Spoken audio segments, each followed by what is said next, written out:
അതിജീവിത ഇലക്ഷനൊക്കെ ഉണ്ടോ? നിൽക്കുന്നില്ല, പക്ഷേ നമുക്ക് പിന്നെ പറയാം. ഇത് ഇലക്ഷനുമായിട്ട് ബന്ധപ്പെട്ടിട്ട് നമുക്ക് അത് നടൻ സിദ്ദിഖ് ഒരു ഇലക്ഷൻ സമയത്ത് അതിജീവിതയെക്കുറിച്ച് ചോദിച്ചപ്പോൾ പറഞ്ഞ മറുപടിയാണിത്.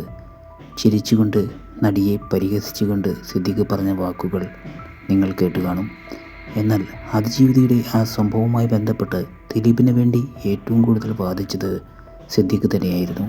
സിദ്ദിഖ്, മുകേഷ്, ഗണേഷ് എന്നിവരായിരുന്നു അന്ന് ദിലീപിന് വേണ്ടി കൂടുതൽ വാദിച്ചത്. അതിജീവിത കാണിച്ച ആ ധൈര്യമാണ് പല യുവനടിമാരും തങ്ങൾക്ക് സംഭവിച്ച വേദനകൾ ഹേമ കമ്മീഷന് മുന്നിൽ തുറന്നു പറയാനുണ്ടായ സാഹചര്യം ഒരുക്കിയത്. താരങ്ങളുടെ വാലാട്ടിയായി നിന്നിരുന്ന സിദ്ദിഖിന് ഇങ്ങനെയൊരു മുഖമുണ്ട് എന്ന് രേവതി സമ്പത്തിൻ്റെ വെളിപ്പെടുത്തലോടുകൂടി കേരളം മനസ്സിലാക്കിയിരിക്കുകയാണ്. ഒരു മകളുള്ള സിദ്ദിഖ് അതിജീവിതയ്ക്ക് അങ്ങനെയൊരു പ്രശ്നം വന്നപ്പോൾ അതിജീവിതയുമായി സംസാരിക്കാനോ ഒന്നിനും തയ്യാറായില്ല. ദിലീപിന് വേണ്ടി ഏറ്റവും കൂടുതൽ ചാനലുകൾ കയറിയിറങ്ങി വാദിച്ചത് സിദ്ദിഖ് തന്നെയായിരുന്നു. താരങ്ങളുടെ ചിത്രങ്ങളിൽ പ്രധാന വേഷത്തിൽ എത്തുന്ന സിദ്ദിഖിന് അതുവഴി വലിയ രീതിയിലുള്ള പ്രതിഫലമാണ് ലഭിക്കുന്നത്. അതുകൊണ്ട് തന്നെ അവരുടെ കൂടെ എപ്പോഴും സിദ്ദിഖുണ്ട്.